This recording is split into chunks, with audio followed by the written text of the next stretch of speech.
Hello everyone, welcome back to Rainbow Factory Part 2.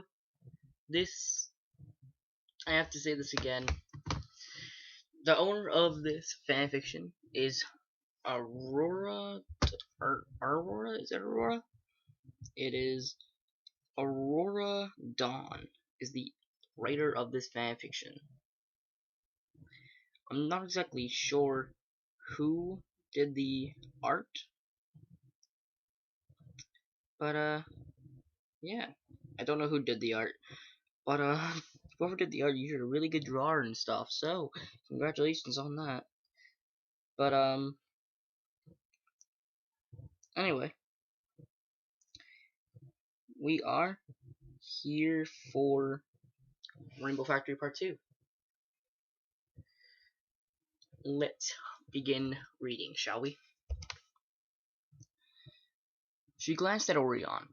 He wasn't looking at her. She took off. Heartbroken, instinct kicked in as a familiar rush of wind cooled her and blew her thoughts away. She stopped at the right altitude and then launched again, sensing and seeing every cloud formulating the game plan. In a matter of a couple of dozen seconds, the sky was clear. She did a quick loop in mid-flight and aiming at the first hoop. With a powerful flash, of her wings, she propelled forward through the first ring, then the second, and then the third. Expertly turning, then drifting, she curved towards the second last ring. Near the bottom of the field, she caught sight of Orion and Aurora. Almost at the west gate now, Orion turned his head and smiled weakly. Scootaloo's focus shattered. Orion knew what he did. He cared about her. He'd miss her, and he'd never get to say goodbye. Scootaloo cracked into the bottom part of the ring, falling backwards several feet and hitting the ground. With a sudden intense flash of fear, she flipped herself onto her feet and began flapping her wings, levitating off the ground. Maybe they didn't count as a failure, she thought. I could still fly. There was a distraction on the field. She spun onto the Duchess. 3 hooves pointed down. Scootaloo started crying there, tears welling up and blurring her vision. This wasn't right. This shouldn't have happened, none of it. Orion should have passed his test and cheered her on from the east gate.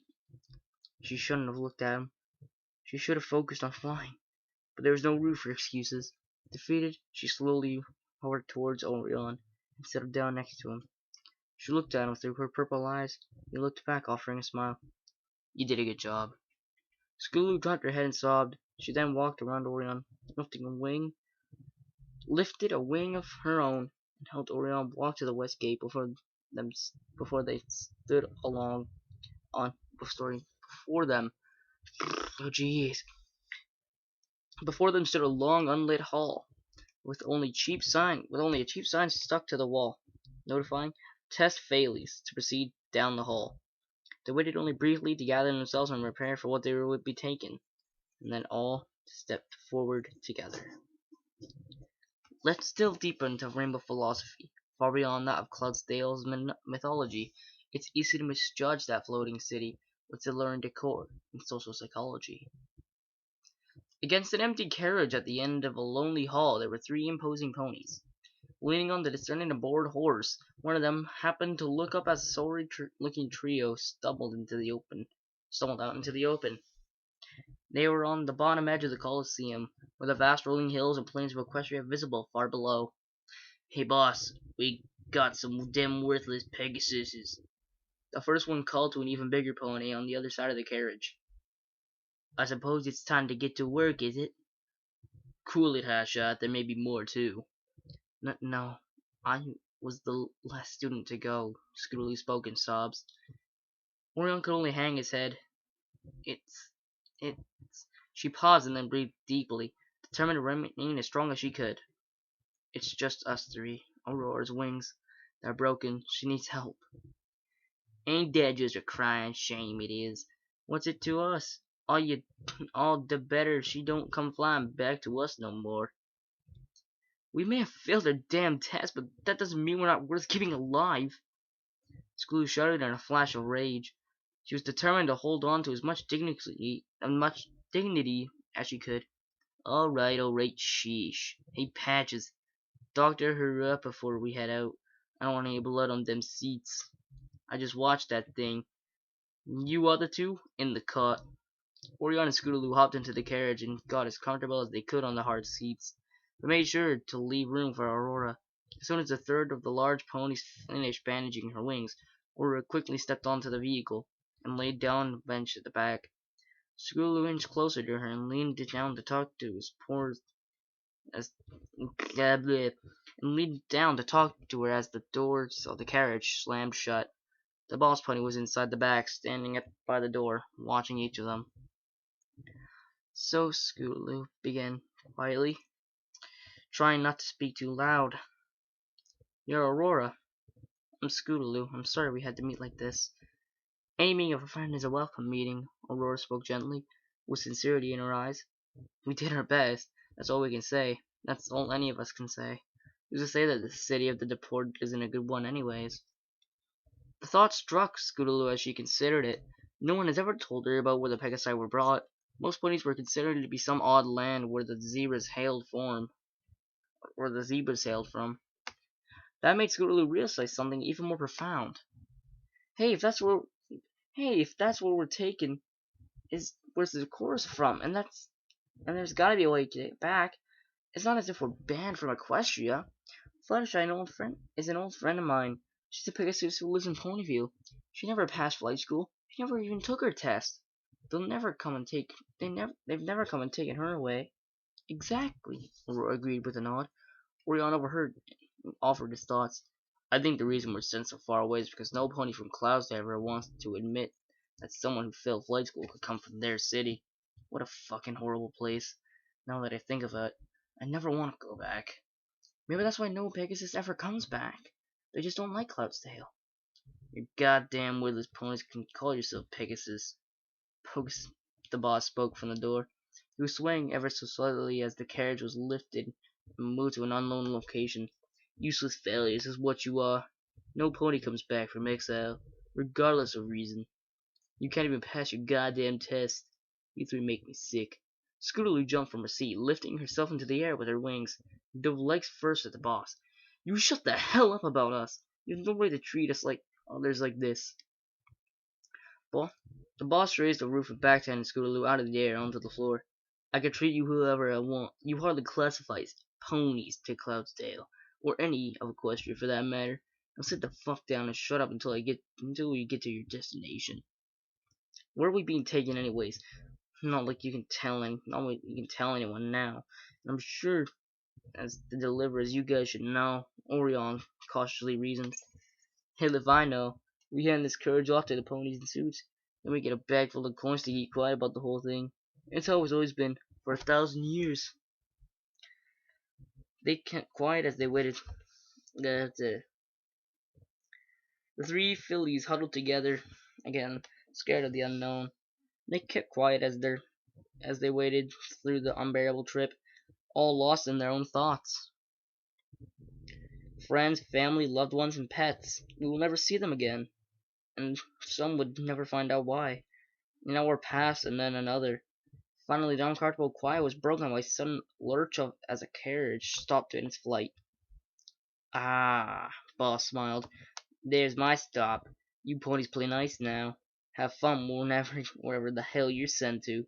Carriage doors shuffled open, and Boss hopped out with a gust of cold wind. It was night outside.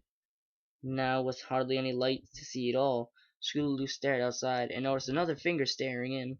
It was dressed in a black suit, its tall, dyed in an unnatural black that never occurred in nature. Its face was covered by the dark, loose-fitting mask, concealing its mane. All that was visible were rose-colored eyes, staring indifferently at the three ponies inside. They stopped on Scootaloo momentarily, unrecognizing, but she stared back.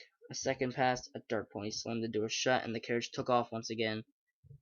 "At least we can talk now," Aurora whispered in the dark. But they had nothing to talk about. But with all great things comes a great responsibility, that of Cloudsdale's being weather stability. The carriage finally shuddered to a stop. The three desolate foals blinked their eyes awake, having all resolved to conserve the energy of whatever came next. With a loud scraping noise, the door shook, then swung wide open. Several more ponies, obscured by masks and suits, were moving around the area. Scootaloo blinked against the light from what she was seeing. They were in a cloud building. As her eyes adjusted, she noticed more details. Several of the blackened ponies were rushing around, some holding clipboards, some carrying briefcases and other important-looking items on their backs. The complex was full of machinery and signs. Pipes ran along the ceiling, and a loud whir ran in the background. Occasionally joined with industrial sounds such as crashes and alarms. Scootaloo gasped. This place, the architecture, it's also familiar. I think we're in the weather factory. Orion frowned. That can't be right. We're traveling for way too long. We've got to be far away from Equestria now, not to mention the city.